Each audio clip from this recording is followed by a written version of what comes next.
Don't come to the family reunion, we're cutting ties. My dad texted, I texted back, understood. Then I removed my name from the $1.5 million loan. 24 hours later, 68, missed calls. 1 panicked accountant. Update 2.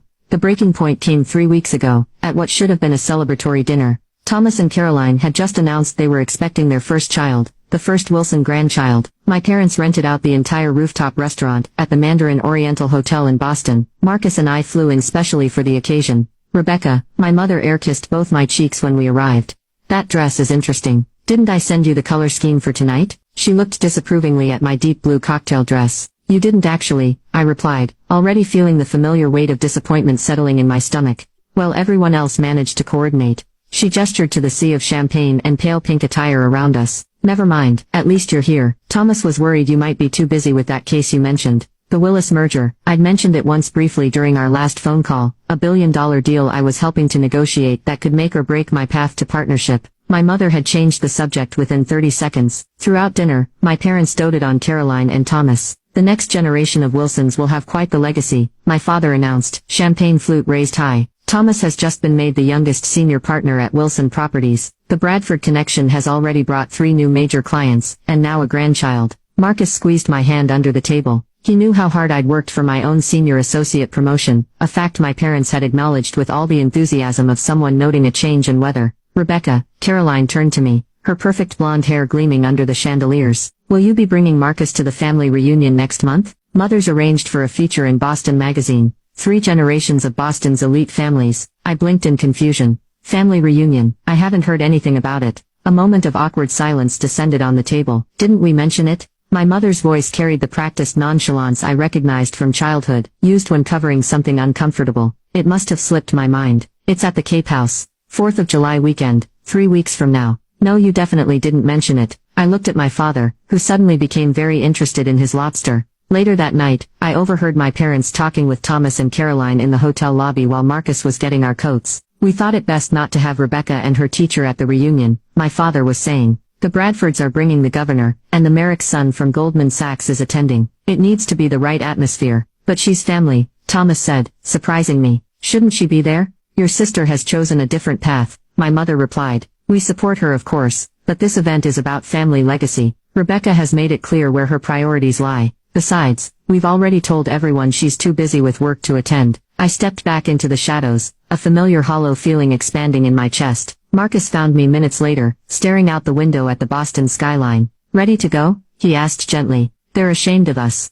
I said quietly. They've been lying to the family about why I won't be at the reunion, an event they never even told me about. Marcus wrapped his arm around me. Their shame has nothing to do with you and everything to do with them. Back in Chicago, I threw myself into the Willis merger. 80-hour weeks were a welcome distraction from family drama. Then the announcement came. I'd secured the deal, bringing the firm its biggest client of the year. My boss Patricia called me into her office. Rebecca, this is exceptional work, she said, sliding a folder across her desk. The partners have taken notice. We're putting you on track for early partnership consideration. For a moment, joy bubbled up inside me. Then almost reflexively, I reached for my phone to call my parents. I stopped myself mid-motion. What was the point? The news would be met with polite disinterest, then quickly redirected to Thomas's latest achievement or Caroline's pregnancy updates. Instead, I called Marcus. His genuine excitement and pride made my chest ache with the contrast to what I'd grown up with. Let's celebrate tonight, he insisted. You've earned this, Rebecca. That evening, over dinner at our favorite restaurant, I found myself reflecting on patterns I'd spent a lifetime accepting. Do you know what's strange? I said to Marcus as we shared dessert. I've spent my entire life trying to earn my parents' approval, and I've never once received it.